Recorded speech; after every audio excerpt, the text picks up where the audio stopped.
अस्सलामु अलैकुम वरहमतुल्लाहि वबरकातुहू। मोहतरम नाज़रीन, सबसे पहले हम आपको ये 2-3 क्लिप दिखाता हूँ, उसके बाद आपसे हम कुछ बात करेंगे।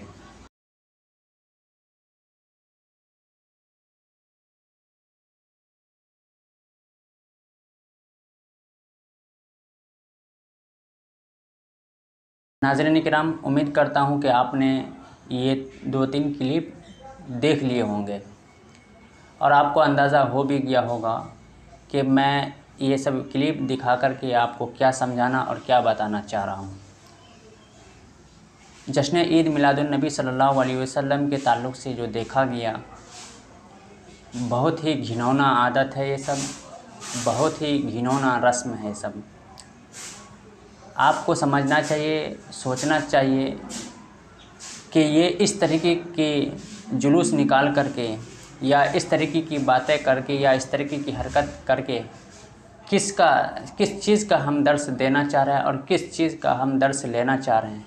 क्या वाकई रसूलुल्लाह सल्लल्लाहु अलैहि वसल्लम की विलादत या फिर जश्न ईद मिलादुन्नबी सल्लल्लाहु अलैहि वसल्लम इस तरीके से मनाकर ये हम मुसलमानों का सही शबीह देना चाह रहे हैं?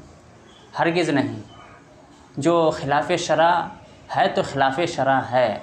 यकीनन ऐसे उमूर को, ऐसे अंजाम को हमें रोकना चाहिए और ऐसी चीज़ों से हमें बिल्कुल दूर रहना चाहिए। और जहाँ भी जिस इलाक़े में ऐसी हरकतें हुई हों वो शरीयत के बिल्कुल ख़िलाफ़ हैं और इस पर बिल्कुल पाबंदी लगनी चाहिए। और इस तरह की हरकत से इस्लाम का शबीह बिगाड़ा जा रहा है। अगर आपको जश्न ईद मिलादुन्नबी सल्लल्लाहु अलैहि वसल्लम का जुलूस निकालना है तो बिल्कुल शरई एतबार से निकालें, जो शरीयत के दायरे में रह कर के है उसी एतबार से आप निकालें।